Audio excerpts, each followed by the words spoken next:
매일 아침 꼭 챙겨야 할 뉴스 딱 3개만 깊게 들여다봅니다. 뉴스 3개 시간인데요. 김수민 시사평론가와 함께합니다. 어서 오세요. 네, 반갑습니다. 네, 첫 소식 가볼까요? 검찰이 어제 창성동에 있는 국무총리 비서실을 압수수색했습니다. 네. 문모 청와대 행정관이 김기현 전 울산시장 측근 관련한 첩보 문건을 작성을 했고 그것을 확보하는 과정이었다고 하는데요. 네. 이 문무 행정관이 원래는 총리실 소속이었습니다. 네네. 청와대 파견 근무를 했기 때문에 그 총리실로 또 문건을 확보하기 위해서 압수수색이 진행됐던 거고요. 네. 이 문무 행정관이 2017년 10월쯤에 송병기 울산시 경제부시장으로부터 받은 김기현 당시 시장 관련 제보를 요약 편집해서 백원우 전 민정비서관에게 전달했다라고 하는 혐의를 받고 있는데 네. 검찰이 이때의 그 민정수석실 지시로 윗선의 지시로 첩보를 가공하지 않았나 예, 그런 의심을 하고 있는 것이죠.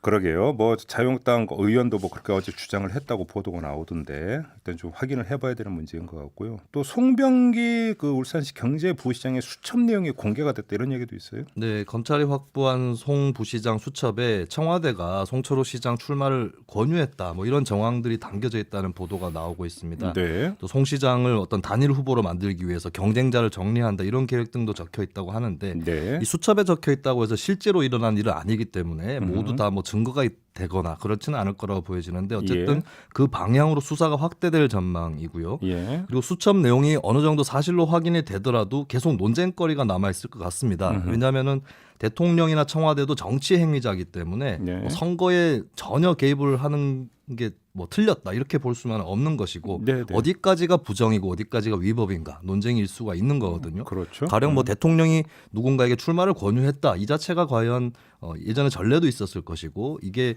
부당한 선거 개입인가 이런 논쟁의 여지가 있을 수 있고 대통령도 당원이잖아요. 예 그렇습니다. 네. 그리고 선거 결과가 또 국정에 영향을 끼치기 때문에 근데 이제 할 수 있는 문제는 행위일 수도 있겠죠. 그렇죠. 대통령의 권한을 이제 동원을 했느냐 안 했느냐. 그렇죠. 어찌 보면 논점은 이거라고 볼 수도 있는 거겠죠. 네, 행정력을 동원해서 당내 경쟁자를 낙천시키려고 했다거나 타당 경쟁자에게 불리한 행위를 했다. 네. 만약에 이런 게 나온다면은 예. 논란이 커지거나 직권남용이다라는 비판이 나올 것 같습니다. 네, 아무튼 그 검찰발 이야기의 어떤 최종 결론은 항상 나오는 것은 사실 검증. 일단 네. 좀 이게 좀 필요한 게 아닌가 싶은 생각이 좀 많이 들어요.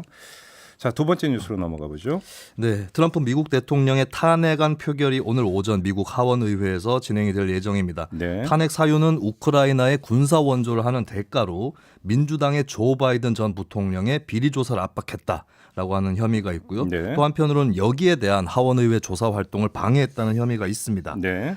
탄핵을 추진하고 있는 민주당이 하원의회에서 과반 의석을 차지하고 있고 일부 의원이 이탈하더라도 과반 찬성으로 가결이 확실시 되고 있다 이런 전망이 나오고 그렇죠. 있죠. 하원에서는 통과될 가능성이 높다고 보는데 문제는 상원 아니겠습니까? 네, 미국은 우리나라는 이제 헌법재판소에서 그렇게 탄핵 심리를 하지만 미국은 상원의회에서 하는 거거든요. 네네. 상원이 헌법재판소 역할을 맡고 있는 건데 상원 의원이 배심원단이다라고 볼 수 있고 3분의 2 이상이 찬성을 해야 탄핵이 인용이 됩니다. 네. 하지만 트럼프 대통령 소속의 공화당이 상원에서는 과반 의석을 확보하고 있기 때문에 기각 가능성이 높고요. 그렇죠. 역대적으로 이제 미국에서 하원에서 탄핵안이 통과된 대통령이 2명입니다. 앤드류 존슨 그리고 빌 클린턴 네. 전 대통령 2명인데 네. 상원에서는 둘 다 탄핵안이 기각이 됐어요. 네. 예, 이게 사실 우리가 이제 박근혜 전 대통령 탄핵할 때 봤지만 다당제에서는 여러 정당이 연합을 하다 보면 3분의 2라는 이 선을 넘길 수가 있습니다. 네. 근데 양당제에서는 둘 중 하나의 정당이 3분의 2 이상을 확보하기 어렵거든요. 네. 그렇다면 미국 대통령제에서의 양당제는 대통령 탄핵은 거의 불가능하게 만들고 있는 그런 구조다라고 볼 수 있겠습니다. 아무튼 상원에서 기각될 가능성이 높다라는 걸 당연히 알 텐데 그럼 왜 하원에서 탄핵을 추진하는 걸까? 이걸 봐야 되는 거 네. 아니겠습니까?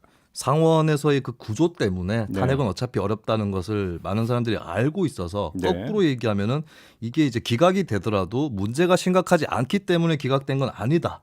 라고 해석되고 주장될 수 있는 여지가 있는 거고요. 네. 그리고 이제 하원에서라도 일단 통과를 시켜 놓으면 이거 너무 심각한 문제다라는 신호를 줄 수는 있을 겁니다. 내년에 또 미국 대선이 있잖아요. 그렇습니다. 예. 그게 결정적인 부분인데 네. 예를 들면 앤드류 존슨, 빌 클린턴 전 대통령이 얘기를 했는데 둘 다 탄핵은 기각됐지만 여당이 정권을 재창출하는 데 실패를 했거든요. 아, 그랬었나요? 예, 그렇다면 지금 현재 미국 민주당의 목적은 트럼프 대통령에 대한 그 심각한 문제를 부각시킴으로써 내년 대선에서 유리한 고지를 점령하는 것이다. 네. 라고 볼 수가 있겠습니다. 그러니까 트럼프 입장에서는 탄핵 당할까봐 전전긍긍한다기보다는 네. 재선 가도에서 떨어질까 봐 전정한다. 그렇죠. 이렇게도 볼 수 있겠네요. 그러면. 양쪽에 다 선거 생각을 깊게 하고 있을 것 같습니다. 알겠습니다. 자, 마지막 소식으로 가보죠. 네, 김종배 MC께서는 바둑을 혹시 잘 두십니까? 장기는 좀 두는데 바둑은 네, 안 배웠습니다. 네, 저도 좀 배워볼까 하는데 이게 예. 평론가를 하면은 이제 야구하고 바둑을 좀 알아두면 비유를 하기 좋을 것 같아요. 야구는 제가 좀 네. 그, 이가견이. 일각이 아니라 좋아하죠. 아, 그렇습니까? 근데 좋아하는 팀이 별로 네. 성적이 안 좋았어요. 예, 네. 바둑 소식을 준비해왔는데요. 네. 이세돌 구단이 NHN 바둑 인공지능 한돌과의 대결에서 상반기 제1국 승리를 거뒀습니다. 그것도 한돌이 승부를 포기하면서 92수 만에 불계승을 거뒀어요. 그러니까 기권승이잖아요. 그러면. 예, 그렇습니다. 예. 이게 묘하게도 알파고한테 이세돌 구단이 한번 이겼을 때 78번째 수로 판을 흔들었거든요. 아, 그랬었던 네, 거예요. 이번에서도 예. 78수로 판을 흔들었습니다. 예, 이 구단이 중앙에 있는 상대방의 그 백도를 몰지 않고 포위해서 들어가는 전략을 폈는데 네. 한돌이 대응을 못했고요.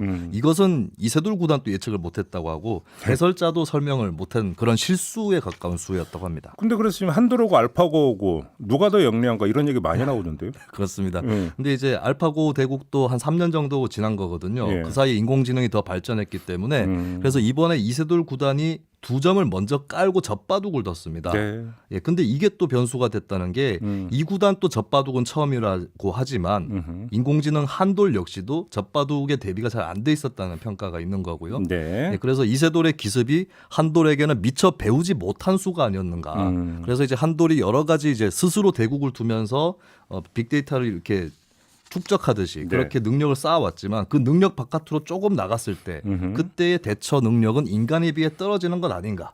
아, 그럼요. 이런 분석이 또 나오고 있습니다. 아, 인공지능 갖고 얘기가 많지만 인공 아닙니까? 인공. 네. 그러니까 그 인공지능의 조물주는 인간이에요. 그렇습니다. 그렇지 않습니까?